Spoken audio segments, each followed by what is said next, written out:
নমস্কার বন্ধুরা, তোমাদের সকলকে এডুকেশন বেঙ্গলি চ্যানেলে স্বাগত জানাই। যারা এখন চ্যানেলটি সাবস্ক্রাইব করেনি অঙ্ক শেখার জন্য, তোমরা চ্যানেলটি অবশ্যই সাবস্ক্রাইব করে নেবে। আজকের এই ভিডিওতে আমরা বীজগণিতের গুণ এবং ভাগ কীভাবে করতে হয় শিখব। তো আমরা প্রথমে বীজগণিতের গুণের একটি অঙ্ক নিয়ে নিয়েছি, অঙ্কটা সমাধান করব, তারপরে আমরা বীজগণিতের ভাগের অঙ্কের সমাধান করব। তো বীজগণিতের গুণের অঙ্কের সমাধান করার জন্য আমরা প্রথমে এই একটা ধরবো, প্রথম ব্র্যাকেটের একটার সঙ্গে দ্বিতীয় ব্র্যাকেটের সবকটার গুণ করব, তারপরে একটার সংখ্যার সঙ্গে পরেরগুলো সবগুলো গুণ করব। এভাবে গুণ করতে হয় বীজগণিতের গুণ। তো কীভাবে করবে তোমরা দেখো, মুখোমুখি হয়ে যাবে, নিচে লেখার প্রয়োজন নেই, এমনি গুণ হয়ে যাবে তোমাদের। ব্র্যাকেটের এই ব্র্যাকেটের সাথে এই ব্র্যাকেটের মুখোমুখি গুণ করে নিতে পারবে। দেখো, প্রথমে এক্স স্কোয়ারের সঙ্গে এটার গুণ করবে এই ব্র্যাকেটের। তো এক্স স্কোয়ারের সঙ্গে 5x এর গুণ করবে। এর আগে কিছু নেই মানে প্লাস আছে, এর আগে কিছু নেই মানে প্লাস আছে, তাহলে প্লাস প্লাসে প্লাসই থাকছে। এক্স স্কোয়ারের সঙ্গে 5x এর গুণ করবে, তাহলে এখানে কোনো সংখ্যা নেই মানে 5 বসে যাচ্ছে। এবার এক্স স্কোয়ার আর এক্স গুণ হয়ে গেলে হয়ে যাবে এক্স কিউব। এরপরে এখানে প্লাস আছে, এখানেও প্লাস আছে, মানে প্লাসই বসছে। এক্স স্কোয়ারের সঙ্গে 9 গুণ হচ্ছে, মানে এখানে 9x স্কোয়ারই হবে। বোঝা হলো, এক্স স্কোয়ারের সঙ্গে 9 গুণ হলো, এখানে কোনো সংখ্যা নেই মানে 9 বসে গেল আর এক্স স্কোয়ার বসে গেল। এবার আমরা এর সাথে এই দুটোর গুণ করব। তো এখানে 3x আছে, এর আগে মাইনাস আছে, কিন্তু এখানে আছে প্লাস, তো মাইনাস আর প্লাসে হয়ে যাবে মাইনাস, তাহলে তোমরা এখানে বসে দিবে মাইনাস। 3x আছে, এখানে আছে 5x, তো 3 5 হয়ে যাবে 15।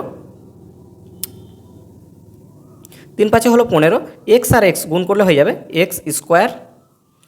এখানে আছে মাইনাস, এখানে আছে প্লাস, মানে আবার হয়ে যাবে মাইনাস। 3 আর 9 গুণ করলে হয়ে যাবে 3 9 27। এখানে এক্স আছে, এখানে কোনো এক্স নেই, তাই শুধুমাত্র এক্স বসে গেল। এইভাবে হয় গুণ বীজগণিতের। এবার আমরা এই 5-এর সাথে এই দুটোর গুণ করে নেব। এখানে প্লাস আছে, এখানেও প্লাস আছে, সে প্লাসে বসবে। 5 আর 5 হয়ে যাবে গুণ করলে 25। এখানে এক্স আছে, এক্সটা বসে যাবে। প্লাস আর প্লাসে হয়ে যাবে প্লাস। 5 আর 9 গুণ করলে হয়ে যাবে 5 9 45। এবার আমাদের সাজিয়ে নিতে হবে এবং যেটা সমাধান করার করে নিতে হবে। তো এখানে কিউব কোথায় আছে, কোনো জায়গাতে নেই, শুধুমাত্র 5x কিউব এক জায়গাতে আছে, তাই তোমরা লিখে দেবে 5x কিউব লিখলে।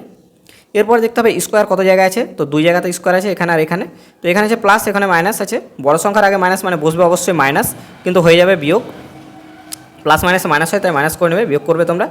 15 থেকে 9 বাদ দেবে, হবে 6। আর এখানে এক্স স্কোয়ার আছে, লিখে দেবে। তাহলে 6x স্কোয়ার হলো, 15 থেকে 9 বাদ দিলে হচ্ছে 6 আর এক্স স্কোয়ার, মানে 15টা এক্স স্কোয়ার থেকে 9টা এক্স স্কোয়ার বাদ দিলে 6টা এক্স স্কোয়ার পড়ে থাকছে। বোঝা গেল। এবার এক্স কয় জায়গায় আছে আমাদের দেখে নিতে হবে। এক্স 2 জায়গায় আছে, এখানে মাইনাস আছে, এখানে প্লাস আছে। বড় সংখ্যার আগে মাইনাস মানে অবশ্যই মাইনাস বসবে। 27 থেকে 25 বাদ দেবে, হয়ে যাবে 2। তাহলে এখানে 2x হলো, কারণ 27টা এক্স থেকে 25টা এক্স বাদ, মানে 2x হলো। এখানে 45 আছে, তোমরা 45 লিখে দেবে।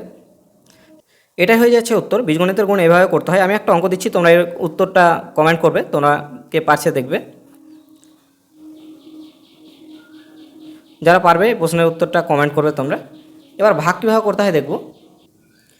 এবার বীজগণিতের ভাগের একটি অঙ্ক নিয়ে নিয়েছি, এবার বীজগণিতের ভাগ কীভাবে করতে হয় আমরা দেখে নেব। তো আমরা প্রথমে এই সংখ্যার সঙ্গে এটা মেলাবো, মানে প্রথম সংখ্যার সঙ্গে আমরা প্রথমটা মেলাবো। তো প্রথমে দেখো 8 আছে এবং এখানে আছে 24, তো 24-এর সাথে 3 গুণ, মানে 8-এর সাথে 3 গুণ করলে হয়ে যায় 24। 24 হলো।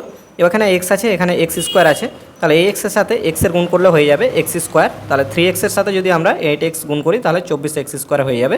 তো তোমরা এইভাবে গুণ করবে, প্রথমটা শুধু মেলাবে। তো 3 8 হয়ে যাচ্ছে 24, আর এই এক্স আর এই এক্স গুণ করলে হয়ে যাচ্ছে এক্স স্কোয়ার। প্রথমটা মিললো। এবার তোমরা এই 3x-এর সাথে পরেরটাও গুণ করবে, এখানে মাইনাস আছে, মাইনাস দিয়ে দেবে। 3 আর 3 হয়ে যাবে 9 গুণ করলে। এখানে আছে ওয়াই, এখানে আছে এক্স, তাহলে এক্স ওয়াই হয়ে যাচ্ছে। এবার তোমরা সাইন চেঞ্জ করে নেবে। প্রথমে এখানে মাইনাস থাকলে নিচে হয়ে যাবে প্লাস, এখানে আছে কিছু না মানে প্লাস আছে, তাই এখানে হয়ে যাবে মাইনাস। তো উপরে প্লাস, নিচের মাইনাস, এটা কেটে যাচ্ছে, বিয়োগ হয়ে যাচ্ছে। এখানে আছে মাইনাস, এখানে প্লাস আছে, বড় সংখ্যার আগে মাইনাস মানে মাইনাস বসে যাবে নিচে। এবার তোমরা মাইনাস প্লাসে মাইনাস হয়, বিয়োগ করে নেবে তোমরা। 15 থেকে 9 বাদ দেবে, হবে 6 এবং এখানে হয়ে যাচ্ছে 5, এখানে 5 নেমে যাচ্ছে, তাহলে হলো 56। 56 এক্স ওয়াই পেলে। এবার তোমরা পরের সংখ্যাটা নামাবে, প্লাস 21 ওয়াই স্কোয়ার। তোমরা আবার প্রথম সংখ্যা মেলাবে প্রথমটার সঙ্গে। তো এখানে প্লাস আছে, এখানে মাইনাস আছে, তো তোমাদের মাইনাস নিতে হচ্ছে। এখানে মাইনাস নিলে তবে এখানে তোমরা মাইনাস পাবে। 8-এর সাথে 7 গুণ করলে হয় 56, তাই তোমরা 7 নিলে 56 হলো। এখানে আছে এক্স, এখানে আছে এক্স ওয়াই, দুটোই আছে, তাহলে এখানে তোমাদের এক্স আছে, তাহলে তোমাদের এক্স নিতে হচ্ছে না। এখানে এক্স আছে, এক্স নিলে না, এখানে কিন্তু ওয়াই আছে, তাই তোমরা এখানে ওয়াইটা নেবে। এভাবে তোমাদের গুণ করে মেলাতে হবে। হলো, তাহলে 7y-এর সাথে তোমরা 8x গুণ করে দেবে, তাহলে হয়ে যাবে 7 8 56 হলো। এখানে x আর y মিলে হয়ে যাচ্ছে এক্স ওয়াই। বোঝা গেল। এখানে আছে মাইনাস, এখানে আছে মাইনাস, তাহলে মাইনাস মাইনাসে হয়ে যাবে প্লাস। 7y-এর সাথে 3y গুণ করে নেবে, তাহলে হয়ে যাবে 21। এখানে y, তাহলে হয়ে যাবে y স্কোয়ার। বোঝা গেল। এবার সাইন চেঞ্জ করে নেবে। এখানে প্লাস আছে, এখানে হয়ে যাবে মাইনাস, এর উল্টো হবে, নিচে যা থাকবে সেটার সাইন চেঞ্জ করতে হয়, যেটা থাকবে তার উল্টো হবে। এখানে মাইনাস আছে, এখানে হয়ে যাবে প্লাস, উপরের সঙ্গে এ করবে মাইনাস প্লাসে মাইনাস, সেটা কেটে যাচ্ছে, এখানে প্লাস আছে এখানে মাইনাস আছে মানে বিয়োগ হয়ে যাবে, এটাও মিলে যাচ্ছে, তাই তোমাদের এখানে 0 হয়ে যাচ্ছে উত্তর, মানে কিছু পড়ে থাকছে না। তাহলে তোমাদের উত্তর পেয়ে গেলে এটা ভাগের। এই অঙ্কটির উত্তর কত হবে তোমরা অবশ্যই কমেন্ট করে জানাবে, এবং এরকম আর অঙ্কের ভিডিও পেতে তোমরা চ্যানেলটি অবশ্যই সাবস্ক্রাইব করে নেবে। ধন্যবাদ।